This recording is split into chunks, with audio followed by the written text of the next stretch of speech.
Jésus prend avec lui Pierre, Jacques et Jean et les emmène, eux seuls, à l'écart sur une haute montagne.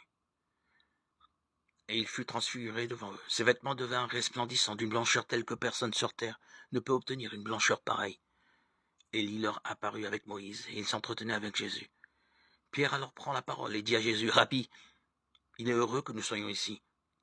Dressons donc 3 tentes, une pour toi, une pour Moïse et une pour Élie. » De fait, ils ne savaient que dire, tant était grande leur frayeur. Survint une nuée qui les couvrit de son ombre. Et de la nuée, une voix se fit entendre. « Celui-ci est mon fils bien-aimé, écoutez-le. » Évangile de Jésus-Christ selon saint Marc 9, 2, 10. Son ami Jésus, Pierre veut se le garder. Il ne veut plus le perdre. Aussitôt, il veut qu'il campe avec Moïse et Élie. Homme pratique, Pierre n'a pas encore compris le mystère du Christ. Il ne fait que pressentir l'extraordinaire aventure vécue avec lui. Ce qui est merveilleux dans l'Évangile, c'est que le Christ a choisi pour équipier des hommes ordinaires, pas des surhommes, mais des gens comme nous. Ils ont pourtant vu tant de miracles, tant de faits extraordinaires. Ils l'ont pourtant vu chasser de multiples démons des corps de possédés, sans compter l'humour du premier miracle, quand il a changé l'eau que sa mère lui a désignée en crue renommée, vendue par l'un, reniée par Pierre. Ce choix de ses apôtres, le Christ l'a voulu. À travers les tempêtes toujours renaissantes, le passage obligé passe par la passion, la résurrection est à ce prix.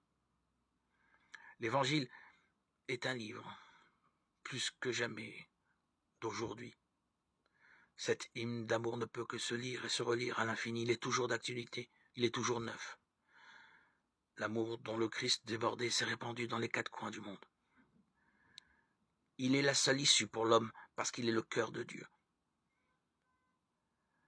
Le « écoutez-le » du Père reste chaque jour la consigne divine à suivre.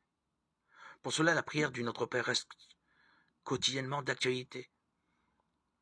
Le Seigneur n'a pas dit de dire « donne-nous pour une semaine, un mois, une année », mais « donne-moi aujourd'hui le pain du jour ». Nous avons 24 heures pour le demander et en vivre. C'est là que nous trouvons la force d'imiter le Christ dans cette demande prioritaire, acharnée et humble à la fois. Il nous reste à faire chaque jour halte pour prendre le temps de le lui demander.